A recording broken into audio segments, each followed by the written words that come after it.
Every week when I was a child, I would sneak downstairs well past my bedtime and turn on reruns of Star Trek. Watching the voyages of the Enterprise gave me a vision of the future that was bright and full of hope. The diversity of the crew as well as their ability to show and stand for the best in humanity made me feel that a future in which humanity had grown into something better and more optimistic was not only achievable but actually inevitable. As a child, I knew for a fact I would live to see a world focused on exploration, curiosity, and the betterment of the human soul. Yet, living in today's world, that future doesn't seem so clear. Instead of enjoying the unity of the Federation, we seem to be more divided than ever. Instead of dealing with issues with patience and understanding, we seem quick to react out of anger and fear. Instead of Nazis being on a strange, far-away planet, they seem to be a disturbing part of our very own planet. With all this, the utopia of Star Trek seems anything but inevitable. When I first heard Star Trek Discovery was coming out, I believed it would be the perfect escape from a bleak outlook on the future. Yet when it premiered, it initially seemed all too interested in reflecting the pessimistic vision of the future that permeates our society. In Discovery's pilot episode, The Vulcan Hello, we meet Klingons who refuse to integrate with Starfleet and the Federation.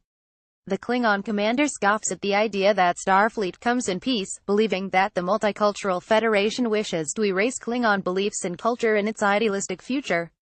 He urges his species to remain Klingon and fight back against Starfleet.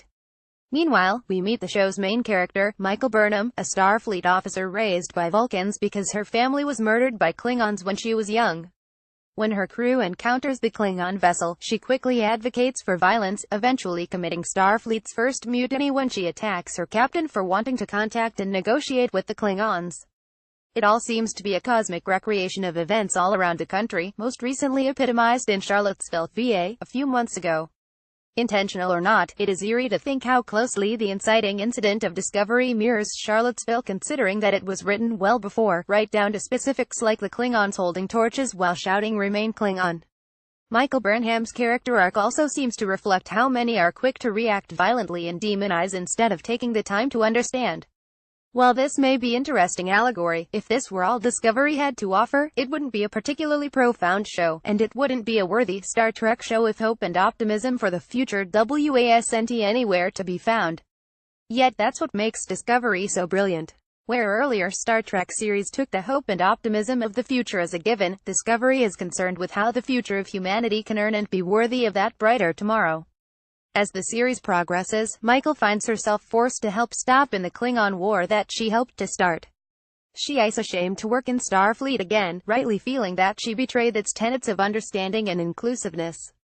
Yet, Michael continually has to fight back against a Starfleet slowly forgetting its own ideals. She is the first to recognize that a deadly creature is acting out of self-preservation, not aggression. When her ship's captain desires to use the helpless creature to help run a new technology that will help beat the Klingons, she stands up for the creature's rights. Additionally, Michael's curiosity and sense of wonder at the unknown define her character, a clear echo of Star Trek's ambition to boldly go where no one has gone before. Michael Burnham's character arc works toward redeeming her choice of mutiny and reacting with violence and anger that, despite her mistake, she can still be a person who believes in a brighter future and fight for it. Isn't that the challenge for so many in today's world when everything feels so bleak and hard for so many different groups in today's political climate? How can we continue to fight for our souls and reach out to each other with understanding and optimism? It also helps knowing how Star Trek Discovery will have to end. Discovery is a prequel, and we see in shows set after Discovery that the Klingons are friends and allies of the Federation. Star Trek's famous Commander Worf is a Klingon who proudly serves in Starfleet. Despite the Klingon War and the voices of Klingons worried about remaining Klingon, we know that they eventually find a way to reach out in friendship and are able to live long and prosper in the multicultural and optimistic future of the Federation. No matter what dark depths Discovery goes to, we always know that that bright and hopeful future is, as that young kid believed while watching Star Trek at night, inevitable. It's also worth mentioning that Discovery follows in the footsteps of earlier Star Trek shows in diversity. The original show was, for its time, a bastion of diversity on TV.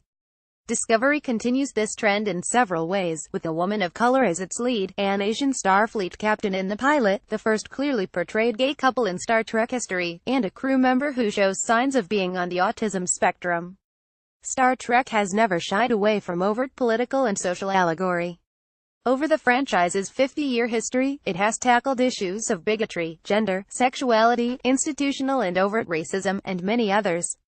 The movie Star Trek VI: The Undiscovered Country was a clear allegory for the fall of the Soviet Union that again used the Klingons as a stand-in for a political group. Star Trek Discovery may not at first glance look like it reflects the optimistic future of Gene Roddenberry's original vision.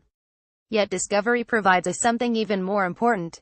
It gives us a sense that as long as we continue to fight, no matter the mistakes we've made or the problems we face, the brighter tomorrow will always be inevitable. Jessie Earl is a video producer for The Advocate. Follow her at Jessie Gender.